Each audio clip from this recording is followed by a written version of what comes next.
All right, this is Dave. He's going to tell us about a phobia that he had and how he was able to overcome that.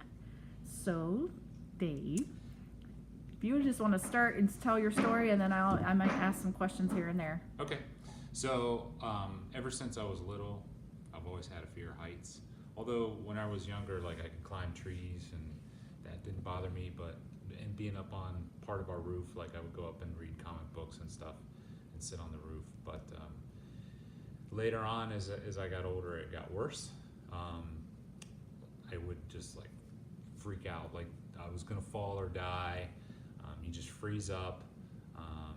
I had a couple close calls on the roof where I would go up to clean off the gutters and have to walk up a real steep pitch. And I just remember one time that I hit a piece of moss and just started sliding. It was like a cat, you're straight out. And I was like, I'm never going up there again. So, although my dad was always, hey Dave, we need to clean out the gutters. Which is terrible. But yeah, so we would go to lighthouses, and then to walk the stairs up in the middle of the lighthouse, I would be all the way over, hugging the brick, always having a hand on them, never going, hey, look at the view. No, I would get like sweaty, sweat rolling down your back, just afraid, like I was gonna die. So, just always grew up with that. Tall buildings. I remember one time we were on a basketball trip to Chicago, and we went to see the Sears Tower and up on the observation deck, and so I was just like easing my way over, and my roommate, good friend, pushed me against the glass, which I almost had a meltdown there. So that really traumatized me a bit, but yeah, it's always been there. So, what made you decide to do something about that? Well, I wrote a grant. I'm a teacher. I teach 7th grade STEM, science, technology, engineering, and math. And I wrote a grant to bring virtual reality into my classroom. And one of the things about our virtual reality grant is we are having a case study done by Kent State, and they are looking at our students and what they're learning.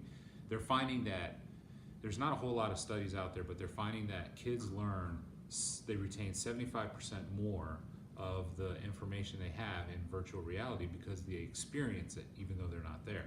But they experience it virtually, and something in the brain like clicks that they are in that space, they are there, you're doing that, you've experienced it. So it's like going on a vacation, educational vacation or whatever.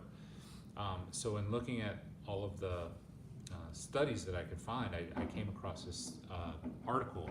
I don't remember where it was, but it was a psychologist who was using Oculus Rift virtual reality to help his patients overcome their phobias. So he would introduce them where they would be in a room, and let's say if the person was afraid of spiders, they would have a spider just walk through, or and then a couple spiders walk through, and then pretty soon the room would have spiders after so many times, because the person, if it just freaked them out too much, they would just take off the goggles and realize they're safe, they're not gonna have any problems. So he found that as they went through and experienced these in steps and stages, that the person's fear would subside, not necessarily subside, they learned how to deal with it, and it didn't freak them out so much. So I got the idea that some of the software that we have on our virtual reality headsets, I started with one called Richie's Plank Experience, and you go up to the top of this, it's kind of cartoony city, but it's still, you're up high, and you walk out on this plank and you look down, and you're able to look over the whole city, and it would just freak me out at first. I would start sweating, sweat rolling down my back, just my shoulders would ache from being so tense, my jaw would clench and literally hurt, and there's another part of that game where you can actually become a firefighter, and you go around the city. You're able to fly around the city with these jet things on your hands, and then you put out fires. So you're able to go up and around, and that wasn't too bad because you could almost be like a fighter pilot as you weave around. And that I always thought that was kind of cool. One of the things that I wanted to be when I grew up was a fighter pilot. But so we also have Oculus Rift, and one of the games in there is called The Climb. And I really like to backpack, and one of the things I've always wanted to do that fascinated me is rock climbing, just because of the chess sort of playing aspect. You're working out a puzzle. How do you get up this rock? I've always wanted to do that, but I just couldn't because the heights would just freak me out. Okay, so you did the plank experience, you said, and you started with the sweating and things like that. What kind of strategies did you use to calm yourself down, to maybe convince yourself that you could keep doing this? That's a good question, because I didn't know really. I just kept doing it in small doses and small. I could do it for a couple of minutes and then I have to take the headset off, or that I would climb, and then pretty soon I would get to a spot and you have to jump from one hold to another, and you fall, and that would just freak me out at first, and I'd take the goggles off and have to walk away. But then if I come back, I'm able to I put the goggles back on, and then I was able to say, I'm just gonna do it. I'm gonna do it. It's kind of like going to the high dive, and it's your first time off the high dive. You gotta go for it. So I just started going through, and as I progressed through and was able to get through more and more of the climbs, it got easier and easier, and I realized that I wasn't really sweating so much. The goggles weren't fogging up. I didn't have any sweat rolling down my back, and pretty soon it was just because I was having my arms up and trying to climb throughout this past summer that I just realized, oh wow, this isn't freaking me out so bad. So, and then for Christmas we started with our family. We wanted to do experiences instead of buying presents. So I thought, I'm gonna do a whole family rock climbing class where it's 2 hours.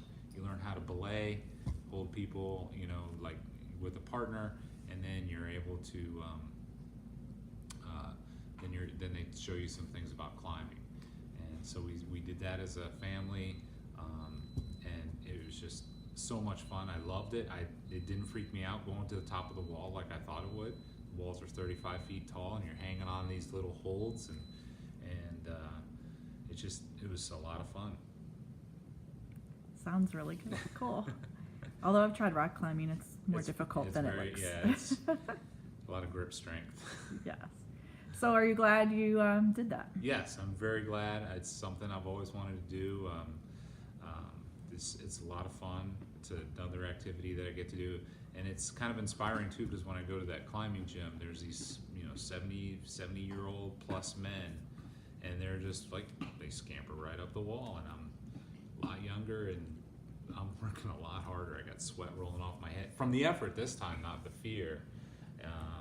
So it's kind of inspiring knowing that I could do this as I'm older and older and older, keep in shape. Very cool. So one more question. So when we go on vacation and we go to the to the top of the tower, are you going to go out to look over the railing? Yeah, this year? time I feel, because I've already done it, I'll feel pretty comfortable going out and looking over the side. It won't freak me out so bad, I think, because I've gone up a few times, whenever we've gone to Columbus and some places there. Very cool. Yeah. Well, thank you for sharing your story. No problem.